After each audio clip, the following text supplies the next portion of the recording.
नमस्कार बच्चों, मैं Sunita Rathore, assistant professor government college Bundi. इतिहास से हमारा जो टॉपिक चल रहा है भारत में राष्ट्रवाद का उदय। इसी चरण में हम चल रहे हैं कि भारत में राष्ट्रवाद के उदय के कारण क्या थे, और कारण में हमने पिछले व्याख्यान में 5 कारण पढ़े हैं। 5 कारणों में जो पढ़े थे उसमें समाचार पत्रों का योगदान 5वां कारण था।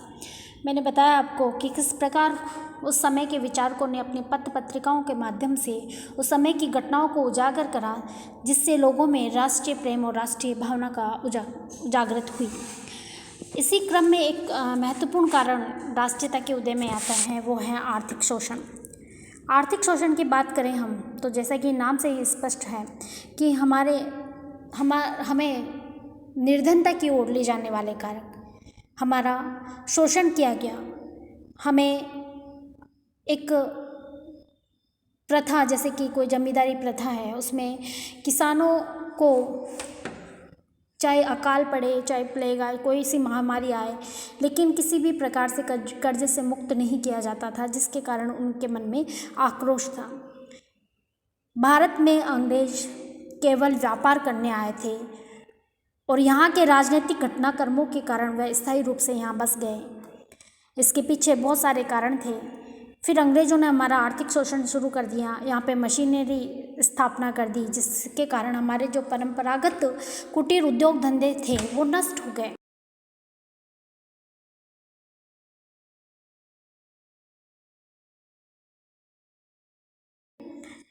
हमारा ही माल है, हमसे लिया गया है, उसको वहाँ पर निर्मित करवाया गया, वहाँ तैयार करवाया गया, जिससे हमारे यहाँ के कारीगर क्या हो गए, बेरोजगार हो गए। उसी माल को उन्होंने दुगने तिगुने रुपए में यहाँ पर बेचा, जिससे हम किसकी ओर हो गए, हम निर्धनता की ओर अकेले चले गए।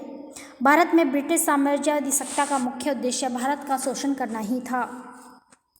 अंग्रेजों ने कंपनी के कर्मचारियों के माध्यम से भारत का शोषण प्रारंभ कर दिया। जब इनके बंगाल में राजनीतिक प्रभुत्व स्थापित हो गई तो उन्होंने अपने व्यापारिक अधिकारों को भी सुरक्षित रखा और राजनीतिक प्रभुत्व की ओट में आर्थिक शोषण जी भर कर करना प्रारंभ कर दिया। और 1858 में जब भारत का प्रशासन ब्रिटिश सरकार के अधीन चला गया तो ब्रिटिश सरकार ने भी भारतीयों का शोषण उसी प्रकार जारी रखा।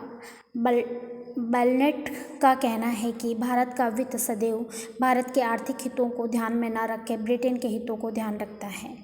भारत के गृह उद्योग धंधों को नष्ट करना। जब अंग्रेज भारत में व्यापारियों के रूप में भारत में आए तो यहाँ के गृह उद्योग धंधे विकसित थे। भारत का माल इंग्लैंड के बाज़ारों में बिकता था। जब इंग्लैंड में औद्योगिक क्रांति अपनी चरम सीमा पर पहुँच गई तो इंग्लैंड के व्यापारियों को भारत के माल का आयात अखड़ने लगा। अतः प्रभुसत्ता मिलते ही उन्होंने भारतीय उद्योग धंधों को नष्ट करने का हर चंद प्रयास किया। ब्रिटेन की आर्थिक नीति 2 सिद्धांतों पर आधारित थी। प्रथम तो वे ब्रिटेन के सारे उत्पादित माल को खपाने के लिए भारत को एक मूल्यवान मंडी बनाना चाहता था। दूसरा, भारत के गृह उद्योग धंधों को ठप करने की नीति से भारत का सारा कच्चा माल इंग्लैंड मंगाना चाहता था। यहाँ का कच्चा माल कौड़ियों के भाव इंग्लैंड जाने लगा और वहाँ का वस्त्र यहाँ जो निर्मित हो जाता था, यहाँ सोने के भाव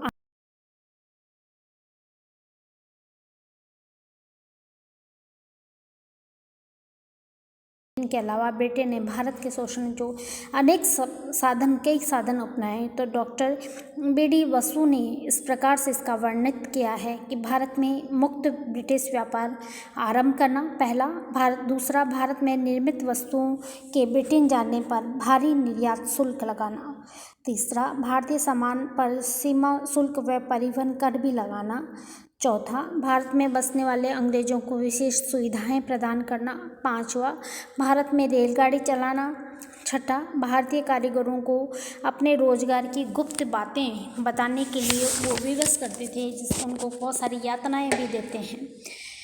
अतः इन साधनों से भारत का सर्वप्रथम वस्त्र उद्योग समाप्त हुआ। भारत में पुनः वस्त्र उद्योग का विकास प्रथम विश्व युद्ध के उपरांत हुआ, परंतु इस अंतराल तक भारतीय व्यापारियों को विश्व बाजार से निकाल दिया गया था।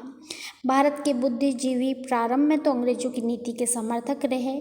उन्हें आशा थी कि इंग्लैंड सरकार भारत के औद्योगिकरण में सहायता देगा, परंतु 1860 के लगभग ही भारतीयवासियों का ये भ्रम टूटने लगा। उन्होंने जिस आर्थिक विकास की आशा की थी उसका तो उन्होंने नामो निशान भी दृष्टिगत नहीं रहा, अतः वे ब्रिटिश सरकार के विरोधी हो गए। ये एक बहुत बड़ा कारण था। दूसरा, अगर हम इसमें देखें, हमारा जो आर्थिक शोषण किस प्रकार से हुआ, विदेशी आयात को प्रोत्साहन। 1870 से 1905 तक के अंतराल में भारतीय बुद्धिजीवियों ने ब्रिटिश शासन के आर्थिक पहलू का विश्लेषण किया। इस कार्य में दादाभाई नौरोजी, न्यायमूर्ति महादेव गोविंद रानडे और अवकाश प्राप्त IAS अधिकारी रमेश चंद्र दत्त ने विशेष रूप से हाथ बटाया। दादाभाई नौरोजी तो स्वयं व्यापारी थे।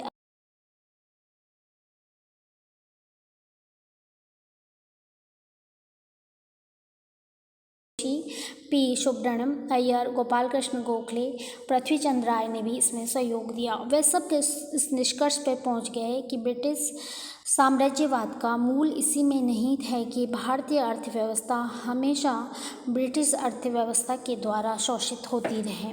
इन विश्लेषकों ने ये भली भांति जान लिया कि ब्रिटिश उपनिवेशवादी अब विभिन्न प्रकार के कर लगाकर और वे भारत का कच्चा माल इंग्लैंड निर्यात करके ही भारत का आर्थिक शोषण नहीं करेंगे, वरन वे भारत को अपने उत्पादित सामान को खपाने का बाजार भी बना देंगे। इससे भारत उनके लिए ब्रिटिश पूंजी निवास की आज की भांति सुलभ बाजार बन जाएगा। इस समझ के उपरांत भारतीय वासियों ने विदेशी माल का बहिष्कार करना आरंभ कर दिया और स्वदेशी वस्तुओं के प्रयोग पर जोर देने लगे। तीसरा है भारत की गरीबी। राष्ट्रवादी आर्थिक आंदोलन की शुरुआत इस मुद्दे को लेकर हुई कि आम भारतीय गरीब हैं और देश दिन पर दिन गरीब होता जा रहा है। दादाभाई नौरोजी ने तो गरीबी के इस मुद्दे के प्रति भारतीय और ब्रिटिश जनता में जागरूकता उत्पन्न करने में अपना सारा जीवन लगा दिया। भारत की लगातार बढ़ती दरिद्रता और लोगों की हृदय विदारक स्थिति को कम से कम ब्रिटेन वालों के सामने लाने के लिए उन्होंने काफ़ी काम किया। उन्होंने बार बार ये तथ्य सामने रखा कि भारत भूख से मर रहा है। उस काल में GV जोशी व रानडे की ये मान्यता थी कि देश का औद्योगिकरण करने से देश की गरीबी मिटेगी और भारतवासी एकता के सूत्र में बंधेंगे। उनका कहना था कि विभिन्न वर्गों में विभक्त भारतीय जनता को एक करने में आधुनिक उद्योग बहुत सहायक होंगे और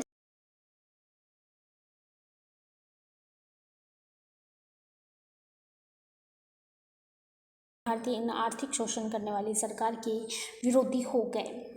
ठीक है, तो इन नीतियों से भारत में गरीबी बढ़ती रही।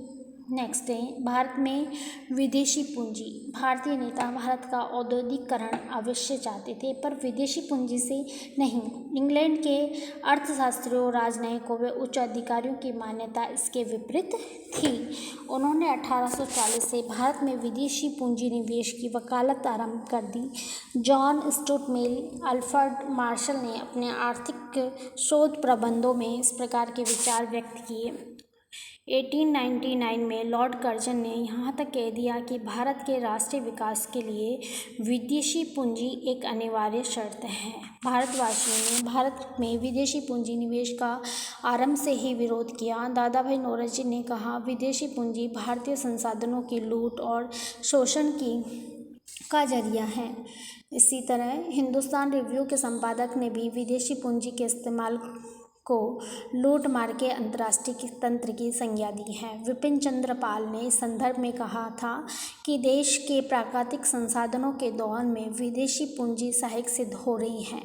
इस संदर्भ में हिंदू समाचार पत्र ने 1899 में इंगित किया, जिस देश में विदेशी पूंजी जड़ें जमा लेती है उस देश का प्रशासन तत्काल विदेशी पूंजीपतियों की चिंता का विषय बन गया। फिर हम बात करें कि गृह सरकार के खर्च। 1858 में जब भारत का प्रशासन ब्रिटिश सरकार ने संभाल लिया तो ब्रिटेन में गृह सरकार की स्थापना हुई। उस गृह सरकार का खर्चा भारतीय खजाने से दिया जाता था। अंग्रेज अधिकारियों को ऊंचा वेतन दिया जाता था। 1755 से 1880 के अंतराल में बंगाल के खजाने से 60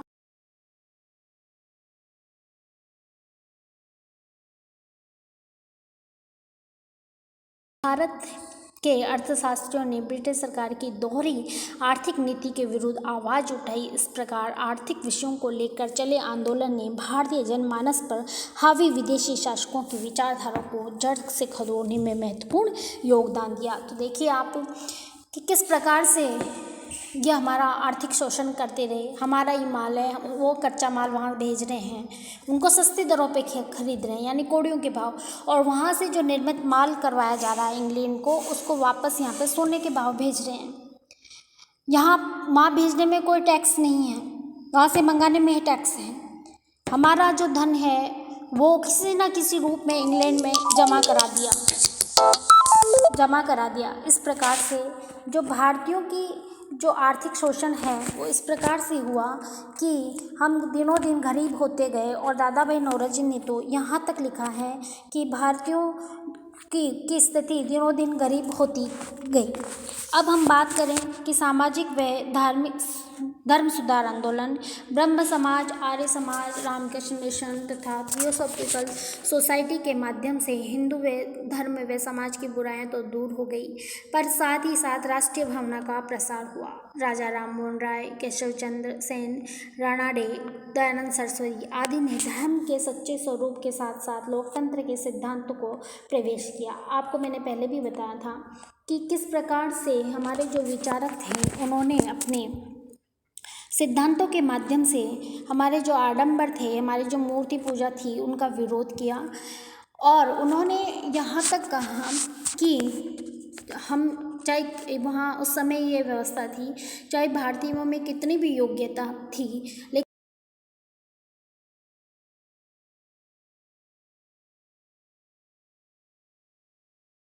जाता था, इसके विरुद्ध आवाज़ उठाएगी। दयानंद सरस्वती ने स्वदेशी लौटो का नारा दिया, यानी अपनी चीज़ें काम में लो, विदेशों को बाहर भगाओ। इतने तक नारे दिए गए। जो हिंदू को जबरन ईसाई बना दिया गया था, एक नियम यह ला दिया गया कि जो कोई ईसाई धर्म स्वीकार करेगा या पाश्चात्य संस्कृति को स्वीकार करेगा, उसे हम ऊंचे पद पर रखेंगे या उसे हम कहीं यातनाएं नहीं देंगे। तो इस दौरान कई हिंदू ईसाई बन गए थे। दयानंद सरस्वती ने पुनः शुद्धि आंदोलन चलाया और ये कहा कि इस मत से कि आप हिंदू हैं और हिंदू ही रहेंगे। उन्होंने हिंदुत्व की भावना का प्रचार किया। तो इन सुधारकों ने सच्चे स्वरूप को समझाने के साथ साथ लोकतंत्र के सिद्धांतों में प्रवेश किया। भारत भारतीयों के लिए है, इंडिया फॉर इंडियंस का नारा सर्वप्रथम दयानंद सरस्वती ने दिया था। आप इस चीज़ को अंडरलाइन करेंगे, भारत भारतीयों के लिए हैं, इंडिया फॉर इंडियंस का नारा सर्वप्रथम स्वामी दयानंद सरस्वती ने दिया। हालांकि मुसलमानों में राष्ट्रीय जागरण विलंब से हुआ, अपने को शासक ही समझते थे। इस कारण वे ब्रिटिश सरकार से क्रुद्ध रहे और आंग्ल भाषा सीखने से दूर भागते थे। 1889 में मिर्ज़ा गुलाम अहमद द्वारा प्रचलित अहमदिया आंदोलन के माध्यम से उदारवादी विचारों का प्रसार आरंभ किया। इस आंदोलन ने जिहाद का विरोध किया। अहमदिया आंदोलन ने सभी धर्म संप्रदायों के प्रति आस्था व्यक्त की। सर सैयद अहमद खान ने मुसलमानों से अंग्रेजी भाषा सीखने का अनुरोध किया। 1875 में अलीगढ़ में मोहम्मडन एंग्लो ओरिएंटल कॉलेज की स्थापना की। 1870 में वहाबी मुकदमे के उपरांत मुस्लिम युवकों को में भी ब्रिटिश सरकार के शोषण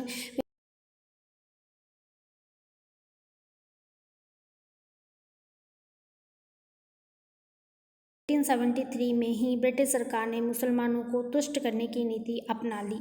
इस कारण मुसलमान अधिक संख्या में राष्ट्रवादी नहीं बन सके। लॉर्ड लिक्टन की प्रत्यावर्ती नीति की बात करें हम, राजनीतिक चेतना में कभी कभी दुष्ट एवं अदूषी शासकों का शासन भी परोक्ष रूप से राजनीतिक प्रगति में वरदान सिद्ध हो जाता है। यही बात लॉर्ड और रिपन के प्रशासन के संदर्भ में की जाती है। हालांकि उनका जो पूरा कार्य था वो अपने शासन के लिए थे, वो अंग्रेजी शासन का भला चाहते थे, लेकिन कहीं ना कहीं इससे हमारी जो राष्ट्रीय चेतना है वो जागृत हुई। उसने लॉर्ड लिट्टन का कार्यकाल तो प्रतिक्रियावादी प्रशासन के लिए विख्यात है, आप नोट करेंगे। लॉर्ड लिट्टन का कार्यकाल प्रतिक्रियावादी प्रशासन के विख्यात है। उसने भारतवासियों के विरोध में निम्नलिखित कानून भी बनाए, जैसे कि सिविल सर्विस में प्रवेश की आयु 21 वर्ष से घटाकर 19 वर्ष कर दी। जो तैयारी कर रहे थे, जो योग्य थे, वो परीक्षा ही नहीं दे पाए जिससे। दूसरा, 1877 में महाराष्ट्र में भयंकर अकाल होते हुए उसने दिल्ली में एक महान दरबार का आयोजन किया। जब जनता त्रस्त थी, खाने को तरस रही थी, उस समय उसने आयोजन किया। 1878 में उसने आर्म्स एक्ट पास कर दिया, जिसमें हथियार वही रख सकता है जिसके पास लाइसेंस हो। दिल्ली दरबार के आयोजन में भारतीय समाचारों ने लिटन की आलोचना करते हुए लिखा, जब रोम में आग लग रही थी तब नीरो बांसुरी बजा रहा था। यही हाल लिटन साहब भारत में कर रहे थे। कहने का मतलब, जो रोम में आग लग रही थी तब नीरो बांसुरी बजा रहा था, मतलब जब सारी दुनिया त्रस्त थी, लोग रोटी रोटी तरस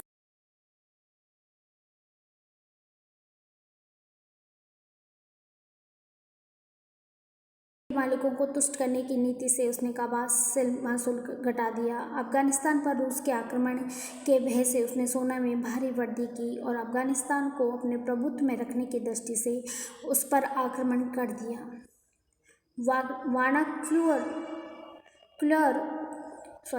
वर्नाक्युलर प्रेस एक्ट पास करके उसने भारतीय समाचार पत्रों की स्वतंत्रता छीनने का प्रयास भी किया। ऐसे कार्यों से जनता अंग्रेजों के विरुद्ध हो गई। 1870 और 80 के मध्य भारत में राष्ट्रीय चेतना के चिन्ह स्पष्ट दृष्टिगोचर हो रहे थे। ऐसे माहौल में लिटन ने अपनी प्रतिक्रियावादी कानून पास करके भारतवासियों में प्रबल आक्रोश उत्पन्न कर दिया। प्रबुद्ध वर्ग उसका कट्टर विरोधी बन गया। वे सिविल सर्विस में प्रवेश की आयु घटाने से अति विक्षुब्ध थे। सुरेंद्रनाथ बैनर्जी ने इस दिशा में प्रबुद्ध वर्ग का नेतृत्व किया और राष्ट्र को देशव्यापी आंदोलन के लिए तैयार किया। ब्लंट ने यह सही लिखा है, जब लिटन ने भारत छोड़ा उस समय भारत क्रांति के कगार पर खड़ा था। तो ये ऐसे कारण थे जिसके कारण भारत में राष्ट्रीयवाद की भावना जागृत हुई। इसी में एक क्रम था, एक बिल आया था एल्बर्ट बिल का। इस बिल के अंतर्गत 1873 की दंड संहिता के अनुसार अंग्रेजों में भारतीयों के विरुद्ध कानूनी कार्रवाई करने को ऐसा नियम बनाया गया था कि अंग्रेजों का अभियोग केवल अंग्रेज न्यायाधीशों द्वारा ही सुना जा सकता है। अंग्रेजों का अभियोग, जो भी उनके ऊपर आरोप हैं, वह केवल अंग्रेजी जज ही सुनेंगे। भारतीयों को उसमें कोई दखल करने का अधिकार नहीं था। परंतु 1880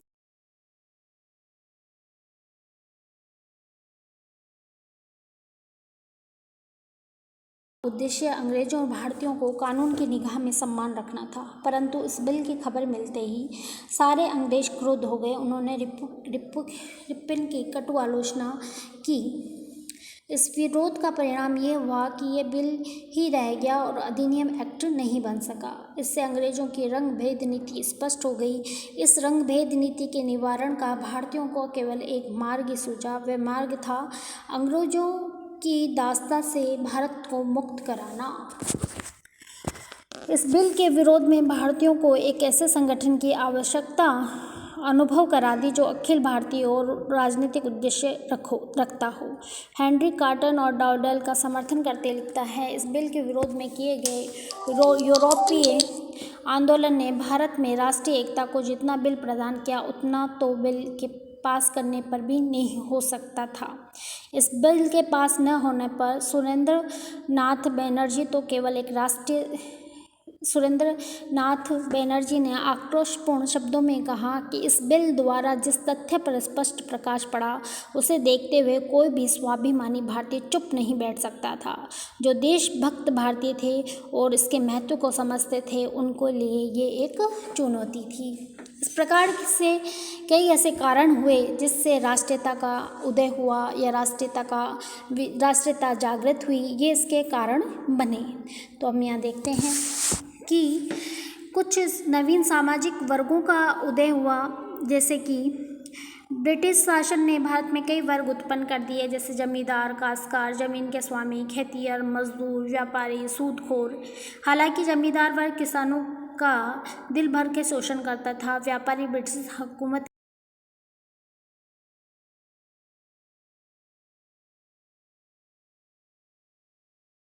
ब्रिटिश सरकार की आर्थिक शोषण व सामाजिक असमानता की नीति स्पष्ट थी।